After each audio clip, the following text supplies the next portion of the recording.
Hello again, my name's Gabe Zona. Well, here's a real scary scenario. I just received a message from one of my good friends. It's on DC Clothesline. You're not going to have to look for it. I'll attach the link.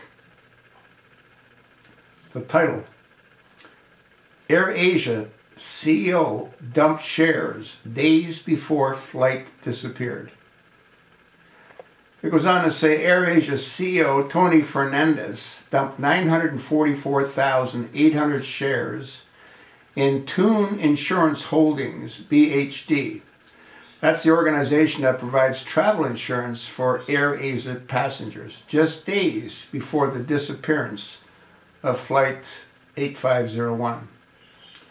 It goes on to say on December 26th, the Malaysian insider reported that Fernandez, the founder of Toon Group, SDN BHD, which owns AirAsia, had sold a total of 944,800 shares in Toon Insurance Holding, with 850,000 shares being dumped on December the 22nd, and another 94,800 being sold the day after. According to its official website, Toon Insurance Holding BHD is an insurance product manager for AirAsia, in which insurance providers are sold to AirAsia customers as part of their online booking process.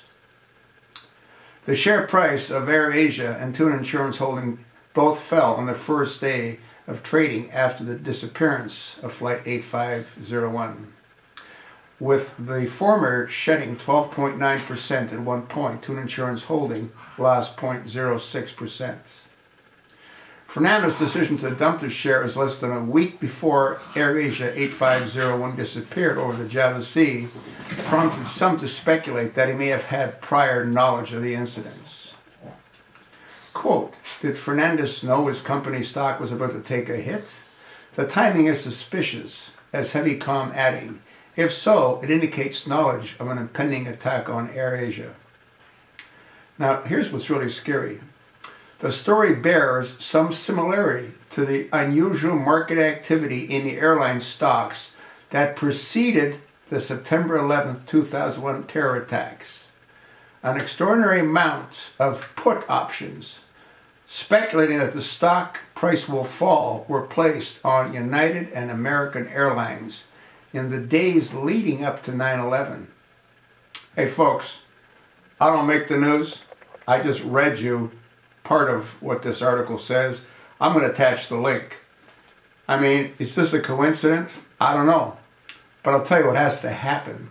There has to be an investigation done on CEO Tony Fernandez's stock buying and selling practices. If what he did is unusual based on the number of shares that he sold and the frequency of shares that he sold so close together, who knows?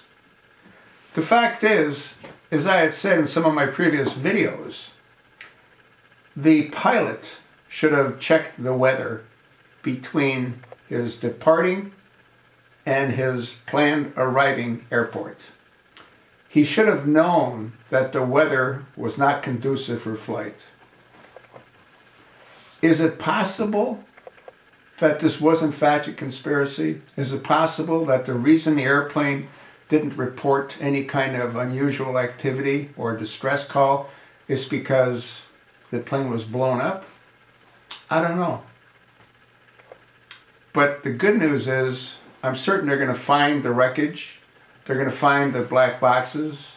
They're going to see if the tail was on, the vertical stabilizer was on that aircraft. They're going to find a whole lot. And again, an investigation has to take place into the CEO's trading practices. Who the hell knows? I mean, we're talking 944,800 shares. At what dollar value? I have no idea. But there's an awful lot of money that changed hands. Another 850,000 shares being dumped on December the 22nd. And another 94,800. So that's what? Almost 2 million shares. Hey, once again, I don't make the news. All I do is my best to try to report the news. You need to decide for yourself if there's more to it than meets the eye. I told you what I think.